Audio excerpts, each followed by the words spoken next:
Juana, bienvenida a lo primero. Muchas gracias porque además sé que has tenido que hacer el pino puente para poder estar hoy aquí. Te agradezco mucho el esfuerzo. Y estaba comentando a la gente que nos está viendo que, bueno, vamos a hablar hoy de la alimentación consciente, de mindful eating, de cómo influye en nuestra forma de pensar, nuestra forma de sentir, nuestras emociones, en todo nuestro comportamiento nutricional. Muchas veces hemos hablado de nutrición desde el punto de vista de qué alimentación elegir o no, pero no se puede, desde luego, obviar toda esa parte. Te voy a presentar brevísimamente, porque luego quiero que nos cuentes un poquito más de ti, pero para los que no te conozcan, Juana Fernández, tienes esa doble vertiente, que eres diplomada en nutrición humana y dietética y licenciada en psicología.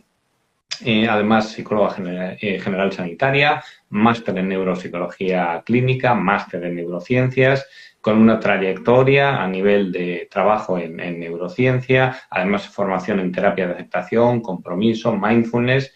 Y hay una frase que me ha gustado mucho de tu página web, que es nutricionalmente.es, ¿verdad?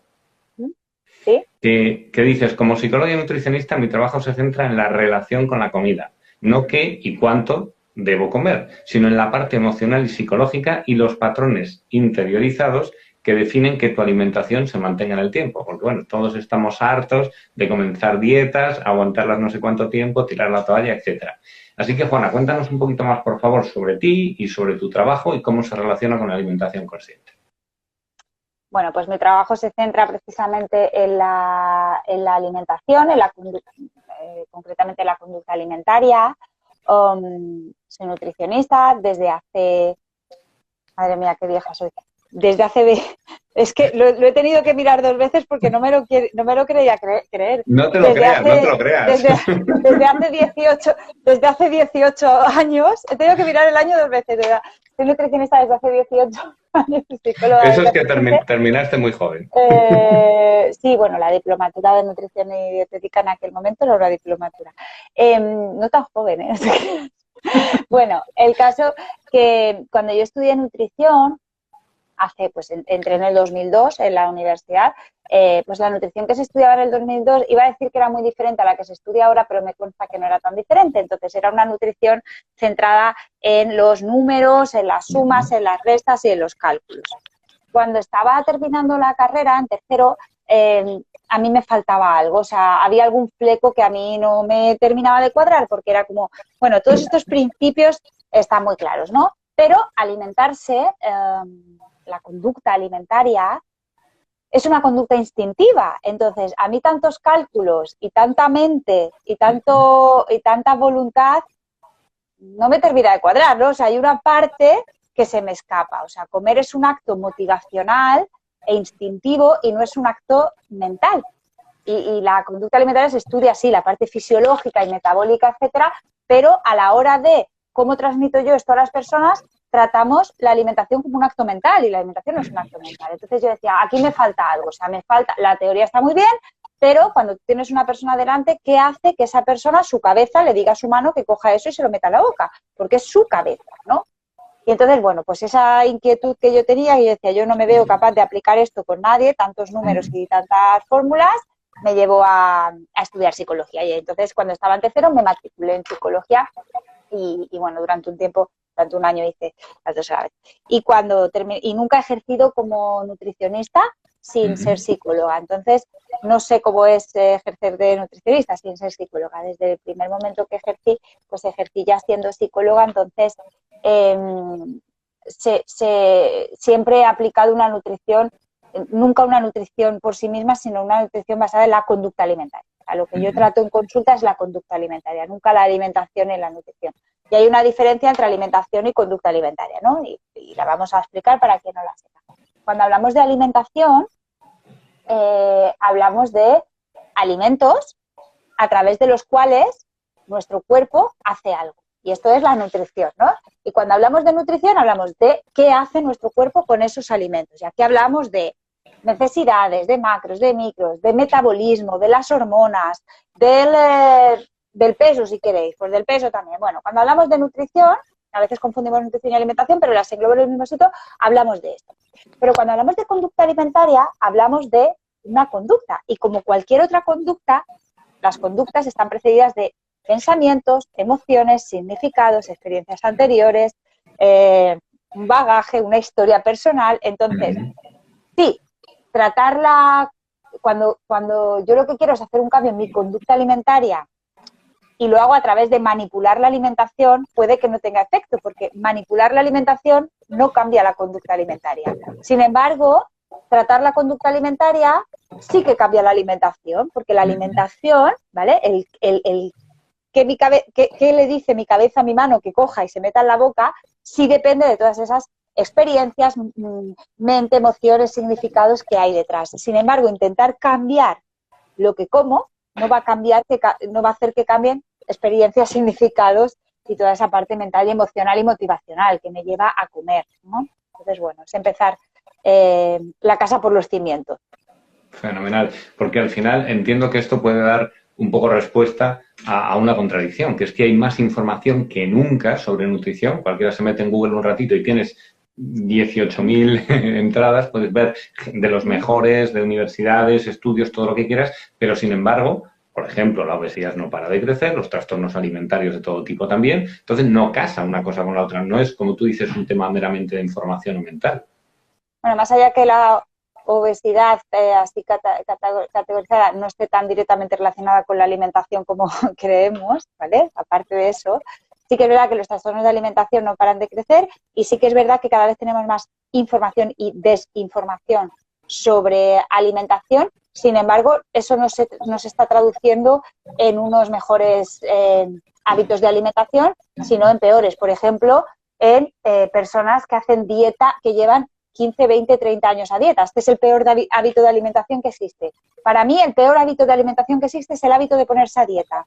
Y este es un hábito que crece, que cuanto más información tenemos, más crece este hábito, entre miles de comillas, ¿no? El hábito de dietar, el hábito de restringir y el hábito de alimentarse siguiendo un patrón de o estoy a dieta o estoy saltándome la dieta. Este es el peor de los hábitos de alimentación, el vivir o estando a dieta o saltándose la dieta. Entonces, es verdad, hay cada vez más información y esto nos ha traducido en unos mejores hábitos, sino en estos hábitos de dietar, hábitos de, pues, nunca elijo mi alimentación conscientemente, cada vez hay más desinformación. ¿Por qué pasa esto? Te quería preguntar, Juana, hablamos, o sea, por un lado en un extremo estaría el estoy en dieta, no estoy en dieta. Luego puede haber a lo mejor es que es peor, es estoy en dieta o estoy saltándomela. Que es que sí, me fustigo, los ¿no? ciclos...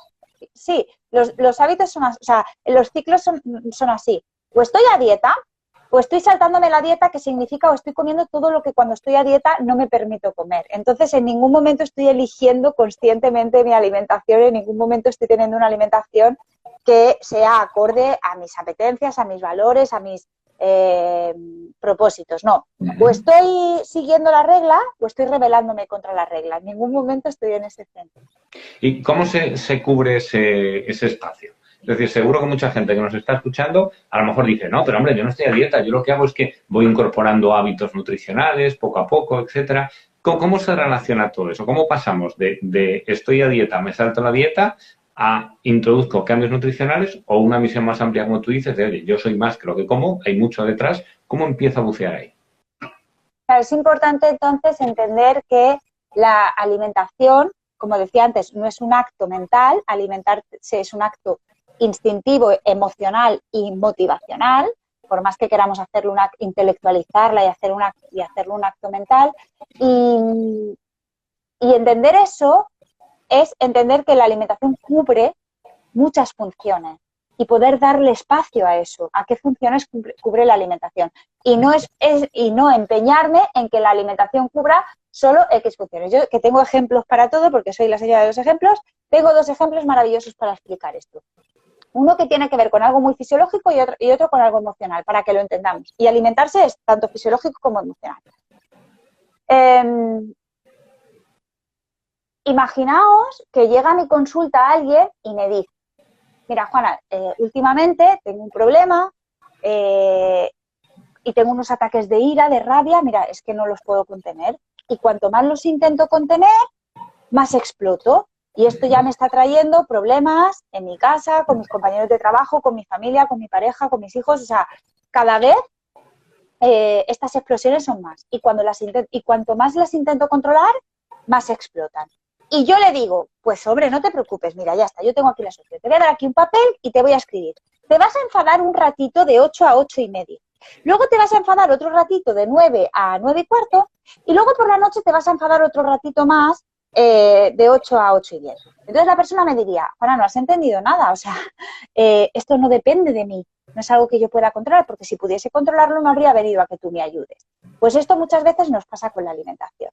Que la alimentación, como no es un acto 100% voluntario, porque depende de cosas que no son mi voluntad, ¿vale? No son 100% mi voluntad. De mi voluntad también, pero no es el 100% de mi alimentación, depende de mi voluntad, depende de otras cosas.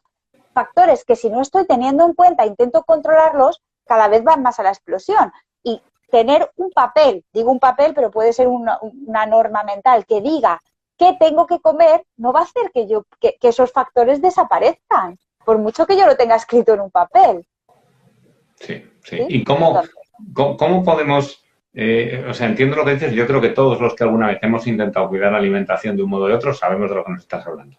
Y por analogía lo que tú dices, si no es la alimentación, me viene muy bien lo que acabas de decir. Me viene muy bien que acabas de decir cuidar la alimentación, porque creo que ese es el primer paso. ¿A qué hemos llamado cuidar la alimentación? Porque cuanta más información hay, más se altera la conducta alimentaria. Porque como tú bien has dicho, todos los que hemos intentado cuidar la alimentación, ¿a qué llamamos cuidar la alimentación? A pautársela, a restringir, a pautar la alimentación solo en base a los macros y los micros y las necesidades fisiológicas.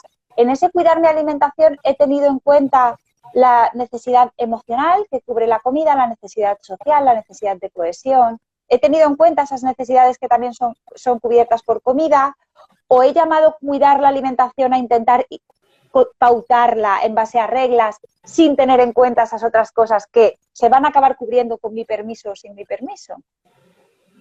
Hombre, creo que es muy complejo en general que alguien haya contemplado todos esos factores. O sea, tú cuando empiezas normalmente un cambio nutricional, pues lo haces en base a un objetivo, que ese objetivo puede ser meramente fisiológico o puede incluir otros aspectos.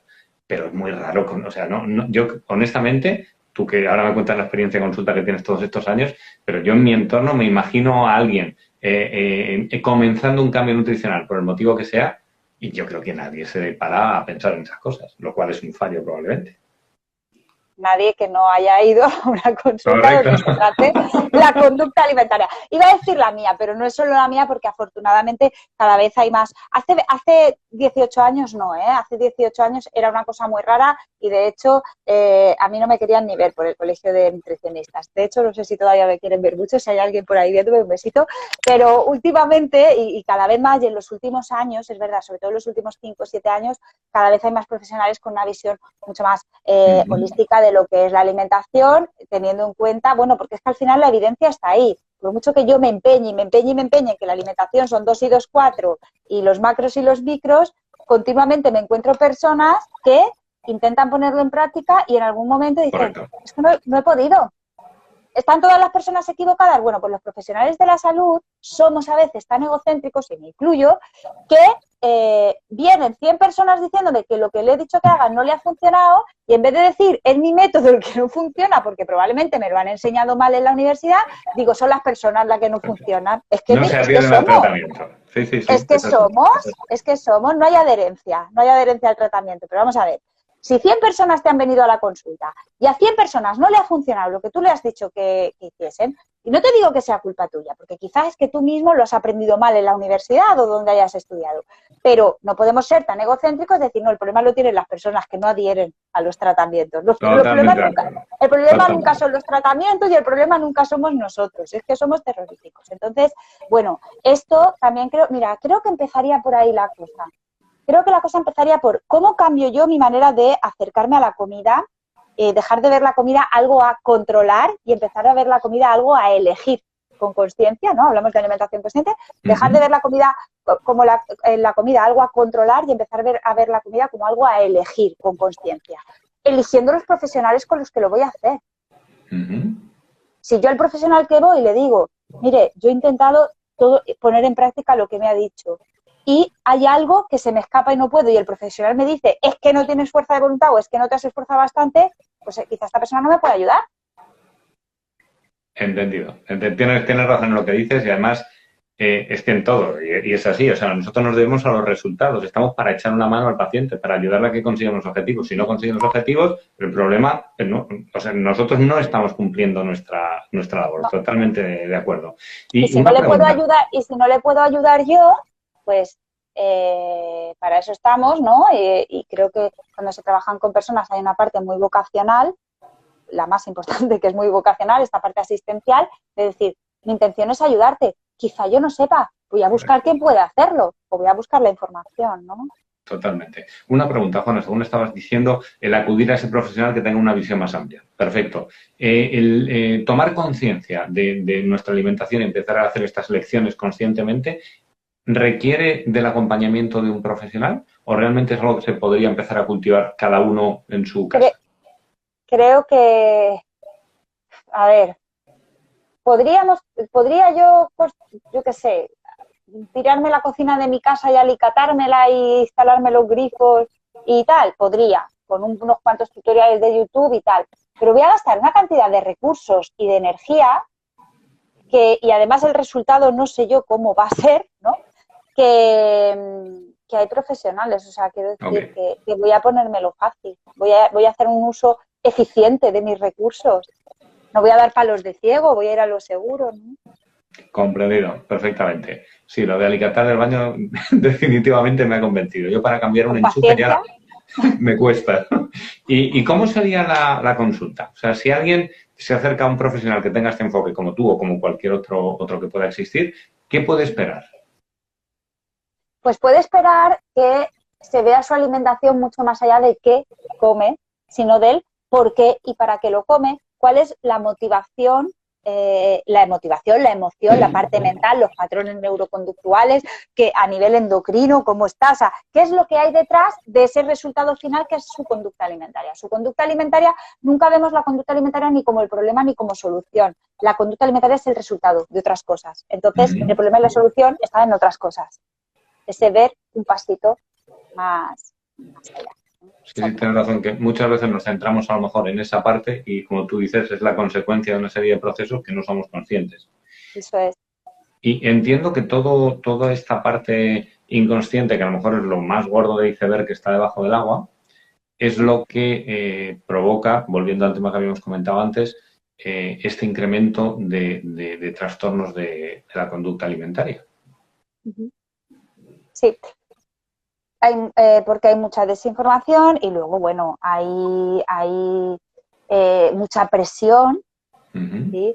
Hay mucho mensaje de eres lo que comes, hay mucho salutismo, ¿no? Comer bien y comer mal, y si no comes bien es porque no quieres, con lo cual es porque no eres, ¿no? Entonces, esa parte de identidad personal, de eres como comes, y si yo no soy capaz de comer eso que está catalogado como bien, es que hay algo mal en mí, ¿no?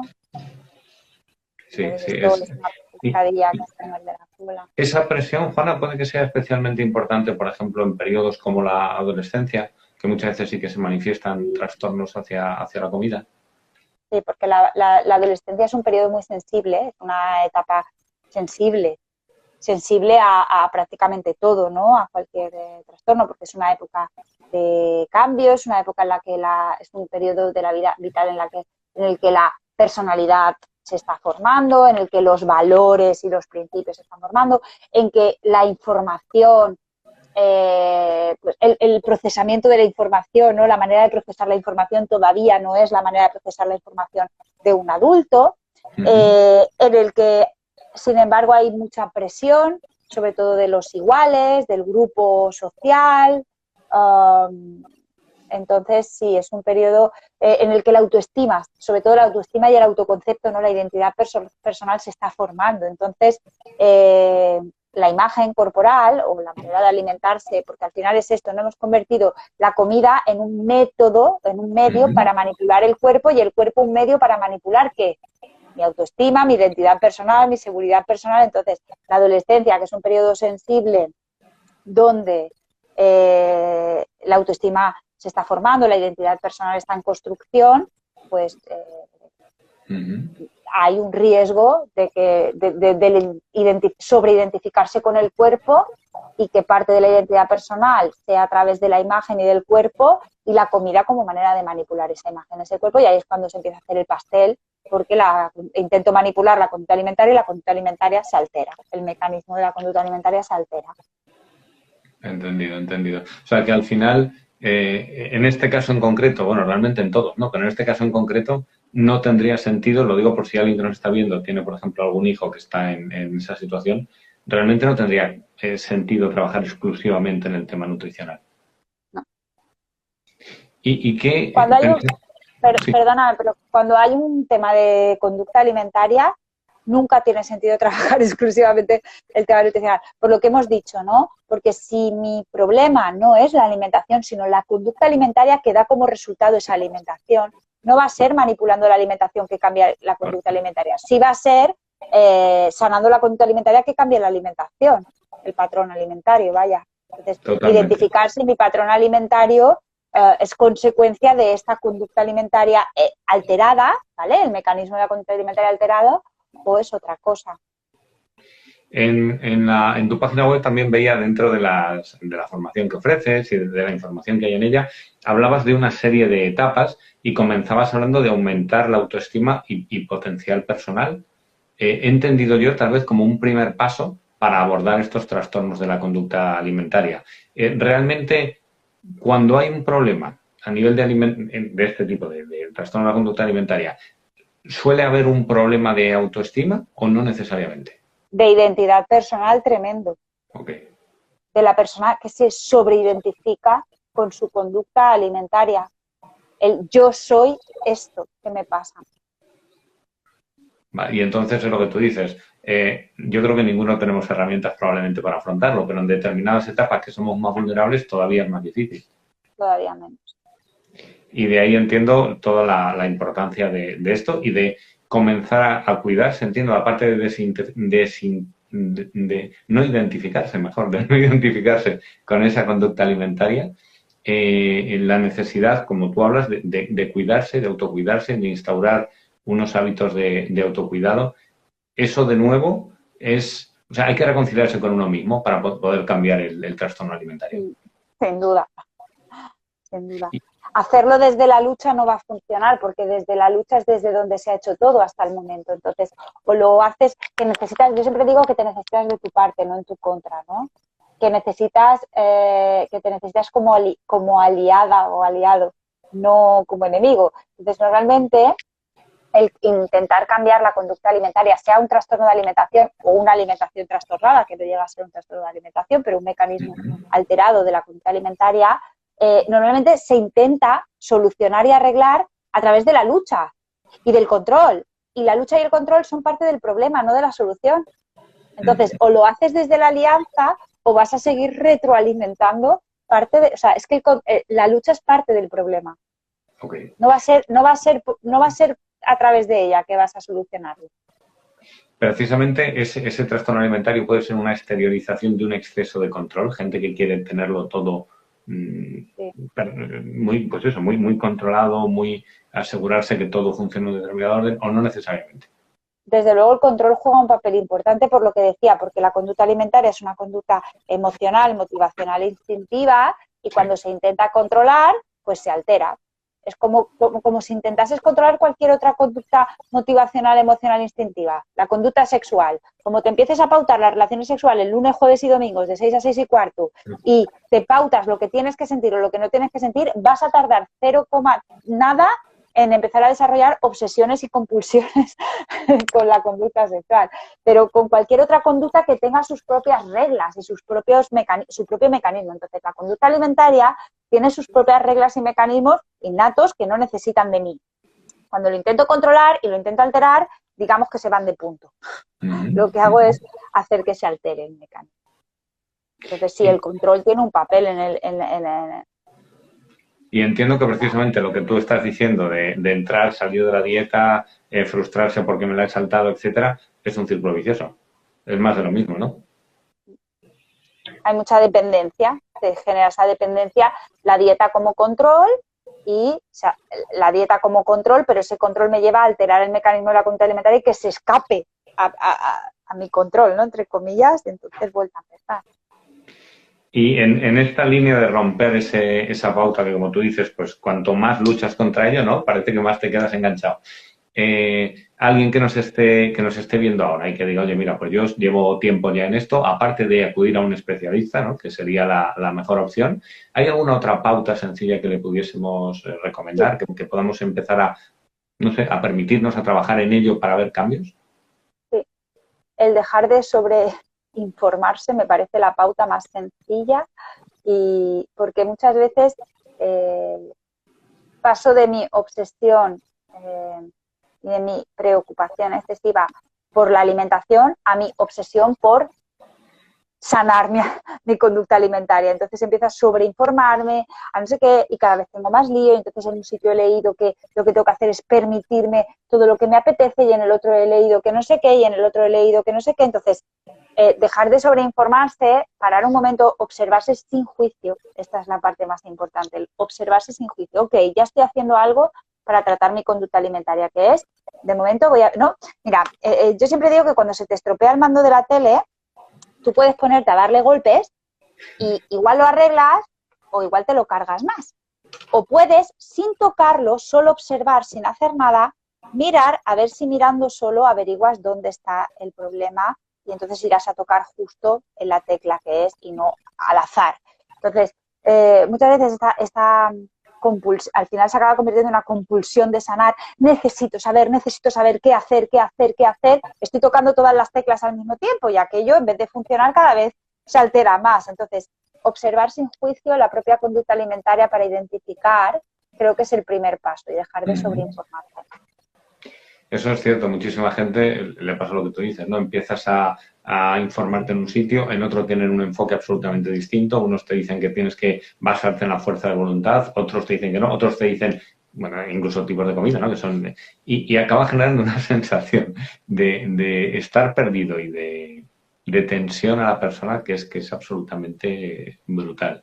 Entonces, o sea, el hecho de observarnos, como tú dices, en juicio, eso te refieres, por ejemplo, en el momento en que vayamos a comer o cuando nos venga algún pensamiento relacionado con la comida, simplemente estar atentos a ver qué ocurre, o cómo sería. Pues mira, el primer paso sería este. ¿Qué me vienen? Pensamientos con la comida, sensaciones con la comida. ¿Dónde siento las ganas de comer? ¿Es una sensación? ¿Es un pensamiento? ¿Pienso la comida o siento la comida? Este creo que es lo más básico, ¿no? ¿Cómo me relaciono yo con la comida? ¿Desde aquí o desde el sentir? ¿No? Desde esa parte más instintiva. ¿Cuándo vas a hacer pis? O sea, ¿tienes pautado las horas de hacer pis? Los mililitros que tienes que hacer, las horas, la posición, o fluyes un poco más, ¿no? Pues cuando sientes ganas, haces pipí. Ojo, cuando sientes ganas de hacer pipí no es cada vez que te entran ganas de bajar los pantalones y hacer pipí en cualquier sitio, ¿vale? Que a veces confundimos el estar conectados con la comida a nivel sensaciones con, pues como cada vez, pues no, pues espera un momento, o sea, sentir el no pensar la comida y sentir la comida tiene que ver más con darle a la mente el lugar que tiene en la conducta alimentaria. La mente sirve para gestionar, no sirve para controlar, ¿no? Prescindimos del control, no prescindimos de la mente. La mente sirve para tomar decisiones, y tomar decisiones es darle al placer su espacio y darle a las diferentes funciones de cohesión social, todas las funciones que tiene la comida, darles su lugar y darles su espacio. Al final entiendo que es como cualquier otra conducta en el fondo, ¿no? Que tiene componentes mentales, emocionales, sociales incluso, y que no se pueden taponar o poner uno por encima del otro, tienen que convivir todos con cariño. Sí. Igual que cualquier otra conducta, con un plus. Y es que la conducta alimentaria es una necesidad, comer es una necesidad, no es un problema, y como necesidad primaria que es, pues tiene un mecanismo instintivo potente, de fondo, que es más fuerte que yo, ¿vale? No se puede ser más listo que el hambre. Entonces, no se puede. Entonces, hay un mecanismo endocrino y un mecanismo motivacional instintivo potente. Y luego, como todo el resto de conductas, pues también tiene esa parte mental, emocional, social. Perfecto. Pues Y si no la vemos antes... así, si no podemos ver la alimentación como un todo y tenemos una alimentación en la que solo vemos una parte, se me van a seguir escapando partes de mi alimentación y voy a seguir diciendo qué pasa con mi conducta alimentaria que se escapa a mi control. Pues que no, que no la estás viendo en su totalidad, estás viendo una parte y toda esta parte no la estás viendo y sigue ahí, quieras tú o no quieras. No es que se te esté escapando a tu control, es que estás intentando ignorar algo que está ahí, quieras tú o no quieras, y como lo estás ignorando, no le estás dando su espacio y se lo está tomando. Porque o lo haces con conciencia o esas necesidades no van a desaparecer porque tú las ignores y hayas decidido que no existen, ¿no? Que la comida solo cubre las necesidades de macros y micros. Que tú hayas creído eso no significa que sea verdad. ¿Qué quiere decir? Que todo lo que tú estás ignorando va a seguir ahí, quieras tú o no quieras, y se va a cubrir con tu permiso o sin tu permiso. Entonces, el poner conciencia al final es esto, ¿no? Que sea con tu permiso para que tú puedas elegirlo con conciencia y con dirección. Pues suena totalmente sensato, desde luego. Y en la experiencia que tú has tenido en consulta, imagino que habrás tratado con mucha gente que ha tenido un enfoque nutricional clásico de, oiga, no coma esto, dieta, calorías, todas estas cosas. La Y mayoría. luego, cuando ya están hasta aquí, supongo, pues prueban otros enfoques y te van a ver aquí. ¿Cuál es la diferencia de resultados que han tenido estas personas en general? O si quieres algún caso, a ti que te gustan los casos, que nos ilustre para entender la diferencia entre contar con todo nuestro ser o únicamente decir, oye, tengo que comer esto. Que decir, oye, tengo que comer esto, lo vas a poder llevar a cabo 3 días. O bueno, o 3 semanas, me da igual, porque luego, pero decidir, ¿no? Decíamos que la conducta alimentaria no es una conducta mental, es una conducta emocional, motivacional, hay otros niveles. Entonces, decidir qué vas a comer, pues te va a funcionar, pues es como decidir que vas a dormir 3,6 horas al día. Pues ¿cuántos días lo vas a poder llevar a cabo? Pues esto es limitado. Entendido. O sea que de alguna manera, trabajando toda esa parte, o sea, desterramos el concepto ese de dieta, de hago esto por narices y tal, y lo que logramos es, no sé, un cambio, pero un cambio desde dentro, ¿no? ¿O cómo sería? Al final tenemos que saber de dónde partimos. Partimos de una conducta alimentaria que está alterada, muy alterada, pues entonces lo que vamos a conseguir es reiniciar el sistema, ¿no? Reconciliar, o sea, que el mecanismo de la conducta alimentaria vuelva a ser un mecanismo natural y fluido. Uh-huh. Nada menos, ¿no? Efectivamente. Casi nada. Perfecto, Nada pues vamos a dar un ratito para cualquiera de las preguntas que nos quieran hacer. Vale. Hace un rato nos había dicho Moni Pulgui, estábamos hablando, pues bueno, de todos estos temas y nos decía que el problema era romper los hábitos, que eso era realmente difícil. Es que Entonces, una conducta alimentaria alterada no es un hábito, va mucho más allá de un hábito. No es solo un hábito, ¿sí? Este hábito de o estoy a dieta o estoy saltándome la dieta, que parece a simple vista un hábito, tiene detrás muchas más cosas. Hay una mente, unos patrones conductuales X, hay una mente que funciona de una determinada manera, una mente que está acostumbrada a la escasez. Hay algo vital, porque que no se nos olvide, lo voy a volver a repetir, que comer es una conducta instintiva porque es una necesidad vital, porque si no comemos no morimos, o sea, es que sin más. Le podemos dar la vuelta como queramos, pero comer es algo de lo que depende nuestra supervivencia. Entonces, nuestro sistema, a nivel mente, emociones, porque no somos una mente por aquí y unas emociones, ¿no? A nuestro sistema, aquello de lo que depende su supervivencia va a ser poco manipulable, ¿vale? Tiene su propio, o si lo intento manipular, se va a reajustar, romper ese hábito. Es que eso no es es que no es un hábito, ojalá fuese un hábito, ¿no? Pero esto va mucho más allá del hábito. Va mucho más allá del hábito. Hay todo un sistema emocional y motivacional alterado, hay una serie de patrones conductuales reforzados, ¿vale? Y estos son conexiones neuronales, unos axones muy bien limitados, de fase de repetir. A nivel endocrino, pues las hormonas que regulan la conducta alimentaria también están alteradas. Hay una parte mental en la que tengo una parte mental, pues obsesiones y compulsiones, bueno, pues cosas a nivel de la hipervigilancia de la comida, la mente de escasez, una mente acostumbrada a hipervigilar aquello de lo que depende su supervivencia y que a veces no está y que a veces es escaso. Pues hay todo un patrón muy grande que está haciendo que al final mi conducta sea así. O sea, no es un hábito. Entendido. Sí que no es un punto de vista sencillo que hagas un cambio y listo, sino que realmente hay muchísimo detrás. Y se habla mucho también, Juana, está el término, pues no sé si de moda, pero bueno, yo por lo menos lo he visto últimamente por muchos lados, el tema del hambre emocional. Que si el hambre es emocional, que si de alguna manera suple un conflicto emocional que no sabemos resolver, ¿eso del hambre emocional tiene sentido? Para esto tengo otro ejemplo gráfico que va a ser rápido. Yo sufro, y creo que como muchas otras personas, de diarreas así reactivas a estrés y a impactos emocionales severos, ¿no? O sea, todos los eventos importantes de mi vida, esto lo he contado muchas veces, han estado asociados a una visita al baño muy rápida, ¿no? Mi primera comunión, todos los eventos así de mi vida han estado asociados a busca un baño corriendo. Entonces, imaginaos que cuando yo tengo uno de estos episodios, porque soy un ser emocional, dijese, no voy a ir al baño porque esto es caca emocional. Pues vale, pues no vayas al baño y verás lo que te pasa, ¿no? Entonces, la caca es caca, independientemente de cuál sea su origen. Y el hambre es hambre, independientemente de cuál sea su origen. Porque no somos, como decía, una mente por aquí, unas emociones por allá y un no sé qué por aquí. Somos un todo y funcionamos como un todo. Entendido. Y realmente lo que suena lo que te digo, totalmente lógico, ¿no? Si sacamos componentes de la ecuación, pues al final la mesa cojea y se nos acaba cayendo el plato al suelo. Bueno, vamos a ver, ya sabéis que podéis trasladar las preguntas que tengáis a Juana.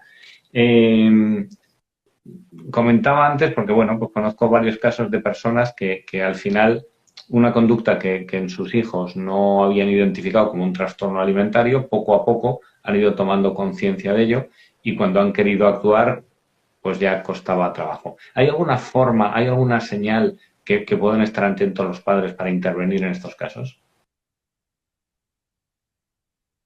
¿Señales en cuanto a la conducta alimentaria?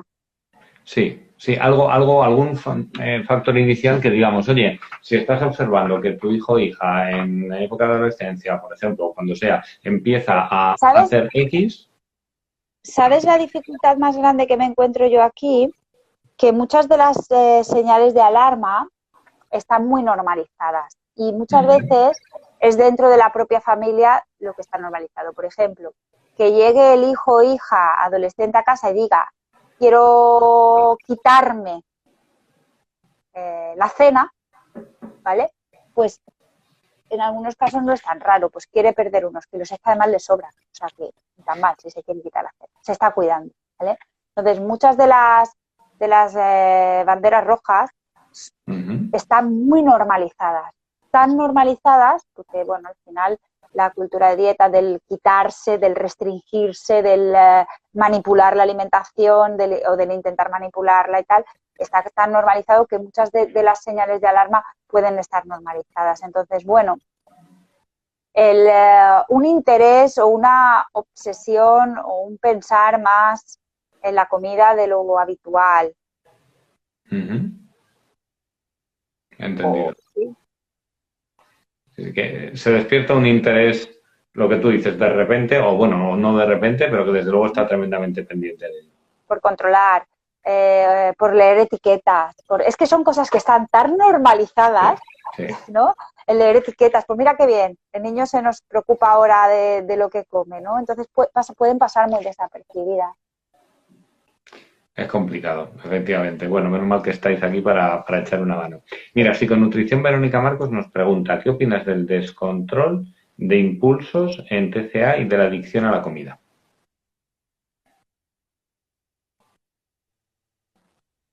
Había ido otro poquito. Sí. No sé si me has escuchado, Juana. Sí, no te he escuchado. Ah, vale. Que la pregunta decía que ¿qué opinabas del descontrol de impulsos en los trastornos de la conducta alimentaria y de la adicción a la comida? Vale. Lo del descontrol de impulsos en la conducta alimentaria no lo entiendo porque los impulsos son siempre descontrolados, no existen los impulsos controlados, entonces no sé exactamente a qué se refiere.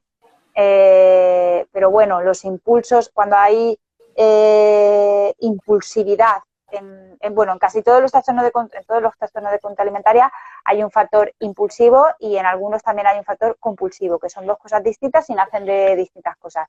Lo que sí que puedo decir es que estos, control de impulsos, tienen que ser tratados por un psicólogo.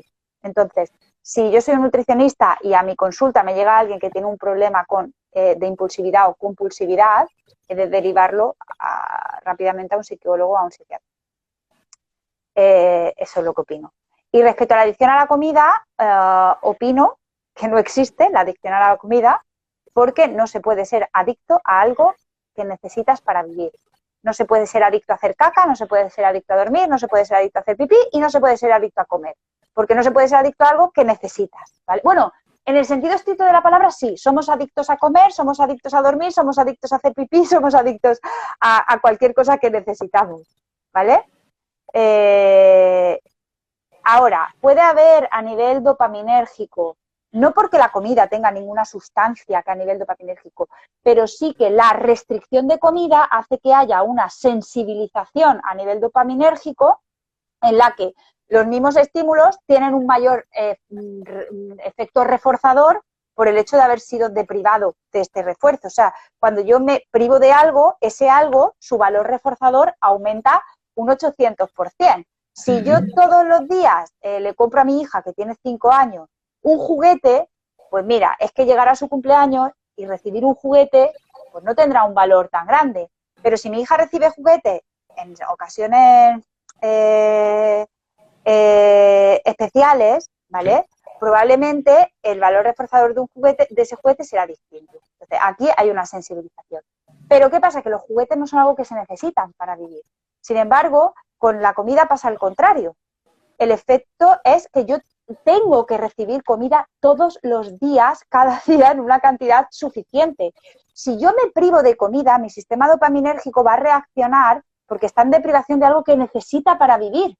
Y como decíamos, que la alimentación es algo instintivo, pues nada, a nivel motivacional, y ahí está pues todo el sistema de refuerzo, a nivel motivacional va a haber una motivación mucho más grande por conseguir eso que me he privado. Entonces, cuanto más deprivación hay, más dependencia de eso o más grande va a ser el deseo. Entonces, muchas veces llamamos esa adicción a la comida al es que no me puedo, o sea, es que lo necesito y lo necesito urgentemente. Pero es muy difícil haber llegado a ese punto si antes no me lo he restringido, si no ha habido deprivación. ¿Sí? Yo siempre le decía a mi abuela, nació en el 22, en el año 22, hubiese hecho 100 años este año que viene, y yo siempre decía que tenía un problema con la comida, pero no tenía un problema más que había pasado probablemente hambre y había pasado una guerra, y entonces tenía una adicción a la comida, o sea, tenía que tener los platos siempre llenos, la despensa siempre llena, o sea, era una obsesión y una adicción a la comida que venía de la restricción. Sí. Entonces, esa es una adicción, bueno, sí. Casi justificada, ¿no? Y puede haber, porque hablas de la excesiva preocupación, ¿no? Por ejemplo, pues de llevar una dieta excesivamente sana, leer las etiquetas, controlar no sé qué. El hecho, la actitud con la que se hace eso puede influir. Es decir, si a mí me gusta, imagínate, ¿no? Que digo, es que yo disfruto haciendo eso. A mí es que me encanta cuidarme, mirar esto, no sé qué, versus, joder, me tengo que leer esto, tengo que tener cuidado. La actitud con la que nos aproximemos al cuidado de la alimentación, o como lo llamemos, ¿influye de un modo importante o no? Hombre, importantísimo. Tengo que tener cuidado con la comida. La comida es algo que me pone en alarma alerta, con lo cual me voy mi actitud hacia la comida o para con la comida va a ser de alarma alerta, ¿sí? O la comida es algo que está ahí para mí y que soy yo quien la elijo y que está a mi disposición. Tengo una actitud de la comida es seguridad y la comida es un apego seguro. Fíjate qué diferencia, ¿no? La comida es un apego seguro o la comida es una amenaza. Es que la diferencia es brutal. La comida es algo a lo que vigilar, alarma alerta, cuidado, o la comida es algo que está ahí para mí, para que yo lo elija y que me da seguridad y supervivencia, desde un lugar seguro, ¿no? Es el responder a la comida desde un lugar seguro o reaccionar a la comida desde un estado de alarma alerta. Qué bueno, qué bueno. Es que la diferencia es brutal, o sea, la diferencia entre la comida es una amenaza a la que vigilar y yo estoy reaccionando a la comida continuamente en un sentido o en otro, o la comida está ahí siempre disponible para mí, soy yo quien se aproxima y quien la elige y la comida es algo seguro, estoy respondiendo a la comida, no reaccionando a ella. Es la diferencia entre sufrir o disfrutar. O me estoy controlando o me estoy culpando, ¿no? ¿Y cuándo disfrutas? O te controlas o te culpas. ¿Y cuándo disfrutas? Nunca. La comida nunca me hace disfrutar. O me hace culpabilizarme o me hace o estoy vigilándola, pero disfrutando nunca. Entonces estoy en una actitud reactiva continuamente hacia la comida. Agotador, efectivamente. Terrible.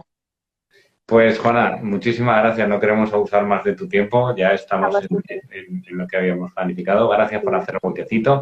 Lo que sí que me gustaría es la gente que nos ve ahora y luego cuando lo dejemos también en Instagram y en YouTube y quiera saber un poco más. Pueden acercarse a tu, si nos dices el Instagram, la página web, lo agradecería. Sí, pueden acercarse a mi Instagram, @nutricional_mente, o en mi web www.nutricionalmente.es, aunque mi consulta en breve, espérate que me voy a poner de pie para que lo veáis, en breve ya no estaré porque tengo aquí esta barrigota que está a punto de hacer pop.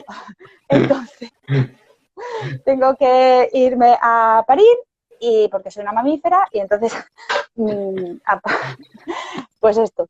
Pues para doble agradecimiento porque estás hasta arriba de trabajo y porque estás tremendamente embarazada. Así que muchas gracias un montón de ello. Muchas gracias por estar aquí, por compartir este punto de vista que muchas veces yo creo que en la mayoría de los foros no se tiene en cuenta y que parece imprescindible si queremos hacer un cambio duradero. Es verdad, yo a veces tengo una visión tan sesgada, claro, porque llevo tantos años trabajando en esto, que al final tengo la sensación de que todo el mundo tiene esta visión. Y claro, luego me topo de bruces con la realidad total y es que a veces me miran, claro, mi pequeño mundo, todo el mundo sabe de lo que hablo, pero claro, luego es verdad que la realidad no es así, ¿no? Y que la mayoría... Eso es importante. Ya digo que cada vez hay más profesionales con este enfoque, afortunadamente, profesionales buenísimos, divulgan y equipos multidisciplinares, o sea, al final lo que necesita la gente es llegar a un sitio que digan te voy a ayudar y no voy a seguir haciéndote así con el dedo diciéndote, no es mi método el que no funciona, eres tú que no lo sabes, ¿no? Eres tú que no adhieres. Es terrible, ¿no? Efectivamente. Sí, Muchísimas gracias. Muchas gracias a ti.